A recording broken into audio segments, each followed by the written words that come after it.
បាទជម្រាបសួរបងប្អូនមកកាន់វីដេអូថ្មីទៀតហើយបាទជួបខ្ញុំបាទទាំងពីររូបជាមួយនឹងការវិភាគតាក់ទងទៅនឹងការប្រកួតប្រដាល់គុណខ្មែរណាបាទប៉ុន្តែមុននឹងចូលទៅដល់ការវិភាគជម្រាបសួរដៃគូសិនបាទ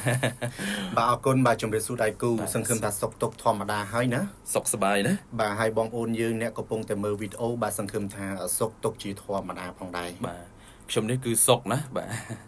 សុខនេះគឺយើងសុខខ្លាំងណាបាទអរគុណអញ្ចឹងគឺថ្ងៃនេះខ្ញុំទាំងពីររូបយើងលើកយកតាក់ទងទៅនឹងការប្រកួតនៅក្នុងកម្មវិធីបានត្រាកិនគុណខ្មែរយើងផ្ដោតតែគូសំខាន់ណាគឺគូដណ្ដើមជាមួយនឹងខ្សែក្រវ៉ាត់គឺកីឡាករកម្ពុជារបស់យើងម៉ឺនមីឃីបាទប៉ះជាមួយនឹងកីឡាករមកពីប្រទេសបាទអាចិនទីណាណាបាទឈ្មោះថា Marcos បាទ Wasabi Rios បាទគេល្បីថាកីឡាករអាចិនទីណាហ្នឹងគឺខ្លាំងណាស់លោកពុត្រលបាទខ្ញុំក៏បានធ្លាប់មើលជាមួយនឹងវីដេអូរបស់គាត់ដែរណាគឺការប្រកួតរបស់គាត់ណាគាត់គឺមិនធម្មតាទេហើយបើយើងមើលរូបរាងរបស់គាត់ណារូបរាងរបស់គាត់គឺតាន់ល្អស្តៀងរូបរាងគាត់គឺស្តៀងលោកបាទធឿនធារាបាទស្តៀងណារូបរាងដែរបាទរូបរាងរបស់គាត់បាទអញ្ចឹងគឺគាត់តាន់ល្អណាស់បាទអរគុណអញ្ចឹងកីឡាករ Marcos Wasabi ណាខ្ញុំទៅមើលប្រវត្តិនៃការប្រកួតរបស់គាត់ណាគឺគាត់ជាកីឡាករប្រកួតនៅសាយវៀនរបស់ប្រទេសជប៉ុនគឺកម្មវិធី knock out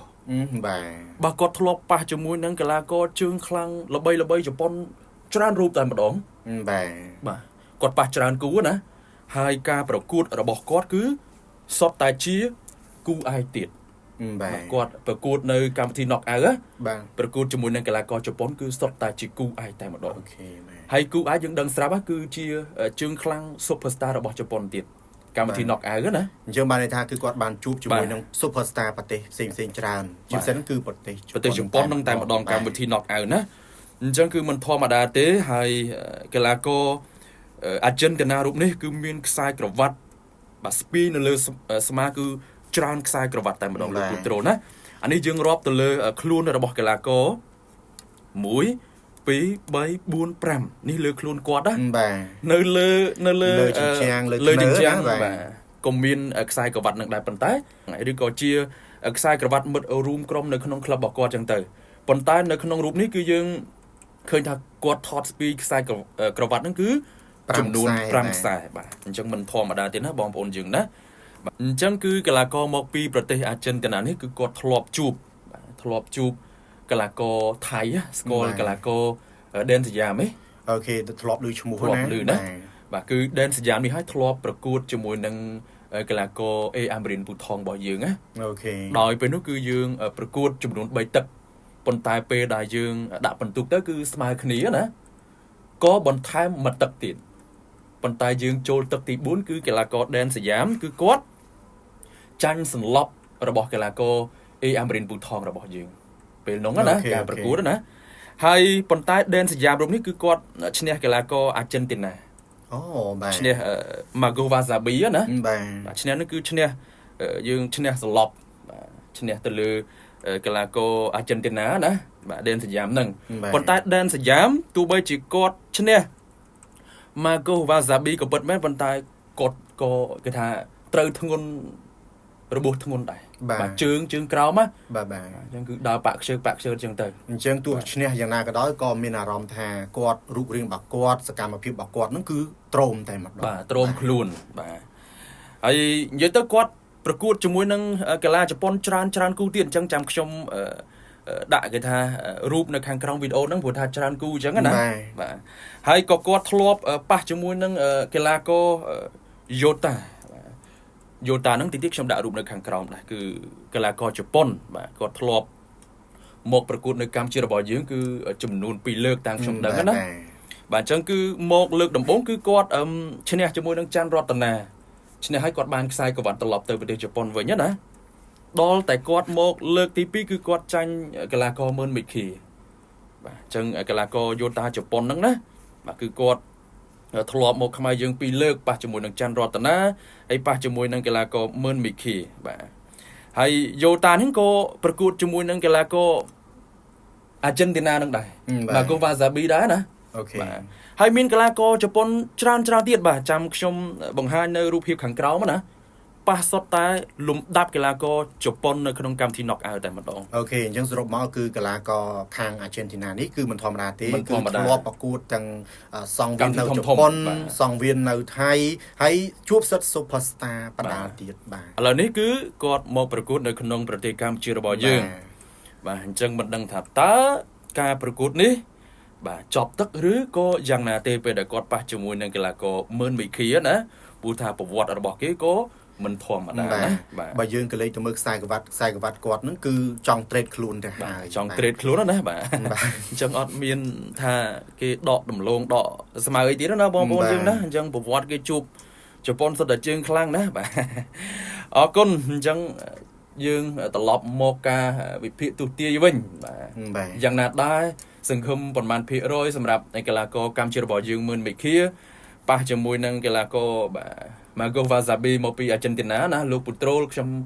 សួរចំណាប់អារម្មណ៍បាទយកមឿនមីឃាឬក៏យកកីឡាករបរទេសបាទបើសម្រាប់ខ្ញុំណាខ្ញុំគិតថាខ្ញុំយកមឿនមីឃាយកមឿនមីឃាខ្ញុំឆ្លាញ់ទឹកដៃគាត់ពេលគាត់វាយបាទថាក្បាច់គុណគាត់ចេញមកមួយគឺល្អបាទល្អនៃការអញ្ចឹងគឺល្អមែនទែនហើយបើខ្ញុំមើលទៅកាន់រូបរាងបរទេសនេះគឺរាងគាត់ដាំងសាច់គាត់ក្តៀនល្អគ្រាន់ថាមើលមិនគឺគាត់ពិបាកក្នុងការផ្ដួលជាមួយនឹងកីឡាករនឹងបន្តិចយ៉ាងណោះខ្ញុំអាចថាគិតថាមើលមិនគឺអាចផ្ដួលឲ្យគាត់សន្លប់នៅទឹកទី3ហ្នឹងសម្រាប់ការគិតរបស់ខ្ញុំណាបាទអាចសន្លប់នៅទឹកទី3មើលមិនគឺបើសិនជាក្បាច់ប្រយុទ្ធរបស់គាត់ខ្ញុំមើលណាបាទគឺគាត់បកាយទាត់ជើងក្រោមបាទទាត់ជើងក្រោមណាខ្ញុំឃើញអានឹងជាអាវុធផ្លែធ្ងន់របស់គាត់ណាប៉ុន្តែកីឡាករអាចិនទីណារូបនេះខ្ញុំក៏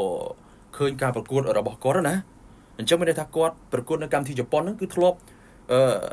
គេថាចាញ់កីឡាករជប៉ុនឈ្នះកីឡាករជប៉ុនស្លាប់អីគឺគេថាមានការប្រកួតរបស់គាត់ហ្នឹងគឺវាមានចាញ់មានឈ្នះអញ្ចឹងមានស្មើមានស្លាប់អីអញ្ចឹងណាអញ្ចឹង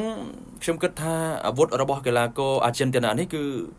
គាត់ល្អគ្រប់គ្រឿងតែម្ដងណាយើងអាចនិយាយបានថាគឺតាំងហើយមើលវិធីរបស់យើងក៏អាវុធគឺល្អគ្រប់គ្រឿងដូចគ្នាបាទមាន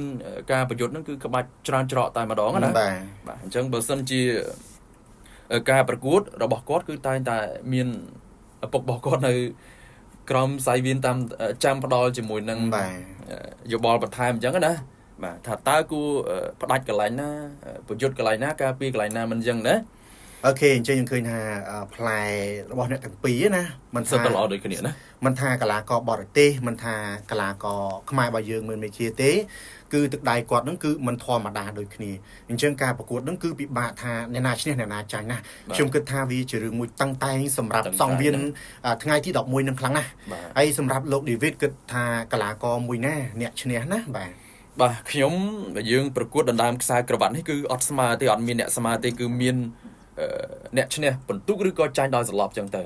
តែបើឲ្យស្មើគឺអត់ទេព្រោះថាយើងតាមជាមួយខ្សែក្រវ៉ាត់មិនចឹងដែរខ្ញុំសូមយកកីឡាករមឿនមីឃាបាទសូមអាងអីដែរបើគិតថាកីឡាករមឿនមីឃាជាអ្នកឈ្នះខ្ញុំយកមឿនមីឃាដោយសារតែខ្ញុំមើលការប្រកួតរបស់កីឡាករមឿនមីឃាតាមដានណាបាទគឺគាត់ល្អបាទទីមួយគឺខ្ញុំស្រឡាញ់ក្បាច់របស់គាត់គឺទាត់ជើងក្រោមហ្នឹងតែម្ដងបាទហើយមួយទៀតគឺចូលឆក់កែងអូខេខ្ញុំឃើញគាត់ល្អកន្លែងហ្នឹងហើយគេក៏ល្អដែរប៉ុន្តែគាត់ថាភាគរយខ្ញុំស្រឡាញ់ខ្មែរហើយចុះលោកពូត្រូលយកខាងMarco Vasabi ឬក៏មិនដែរបាទខ្ញុំបើសម្រាប់ខ្ញុំណាបាទខ្ញុំគិតថាបើសិនជាមឿនមេឃាគាត់ប្រើកែងបានល្អហើយត្រូវវាយត្រូវមុខណាគឺភាគរយឈ្នះខ្ពស់បំផុតព្រោះខ្ញុំគិតថាកីឡាករបរទេសនេះគឺគាត់ខ្សោយមុខ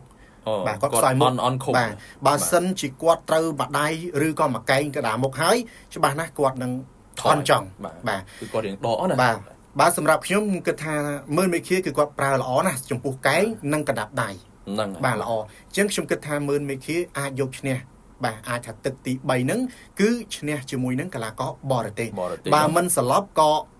ប៊ីសន្លប់ដែរបាទហ្នឹងអញ្ចឹងបើសិនជាទឹក2ទឹក3ហ្នឹងណាបាទបើសិនជាសមត្ថភាពអាចផ្ដាច់គូប្រកួតគឺយើងផ្ដាច់ទៅណោះបាទតែបើសិនជាពិបាកផ្ដាច់តាំងតែគឺយើងអាចឈ្នះដោយបន្ទុកណាតែបើសិនជាយើងឈ្នះដោយសន្លប់ក៏រឹតតែល្អដោយសារតែ dương ba nè khăn chẳng kia là bay đài chẳng á nè mà chẳng cứ dương can tạm min credit sập rạp luôn dương to chỉ cái lá nè mà chỉ nè khăn con hai bom ôn dương này của pung ta test naในក្នុងវីដេអូមួយនេះយ៉ាងណាដែរបាទយកកាឡាកូមកពីអាហ្ចិនទីណាមកូវ៉ាសាប៊ីឬក៏យកកាឡាកូមើលមេឃាកម្មជារបស់យើងបាទហើយបើសិនជាបងប្អូនយើងទាយមើលបាទថាឈ្នះដោយពិន្ទុឬក៏ឈ្នះដោយសន្លប់អញ្ចឹងបងប្អូនយើងបាទមានទូរស័ព្ទដៃហ្នឹងអាចសរសេរ comment នៅខាងក្រោមវីដេអូរបស់ខ្ញុំបាទទាំងពីរណាបាទឈ្នះដោយពិន្ទុឈ្នះដោយសន្លប់អីអញ្ចឹងទៅបាទបើសន្លប់ដោយសារតែអីគេបាទកែងឬក៏កណ្ដាប់ដៃណាបាទអរគុណអញ្ចឹងគឺខ្ញុំបាទទាំងពីររូបគឺមានតែប៉ុណ្្នឹងទេប៉ុន្តែយើងសូមផ្ដល់តាក់ទងទៅនឹងការប្រកួតទីតាំងណាកម្មវិធី Dragon គុណខ្មែរនេះគឺយើងមាន2ថ្ងៃបាទមានថ្ងៃ10និងថ្ងៃ11ប៉ុន្តែថ្ងៃ11នេះគឺគូមើលមិនខៀគូអាយណាបាទថ្ងៃ10ក៏មានកីឡាករកម្ពុជារបស់យើងនិងកីឡាករអន្តរជាតិផ្សេងៗដែរណាបាទយើងមានចំនួន2ថ្ងៃហើយទីតាំងនៃការប្រកួតនោះគឺបាទនៅយើងដីវាលក្បាលដំរី2បាទភូមិក្បាលដំរី2សង្កាត់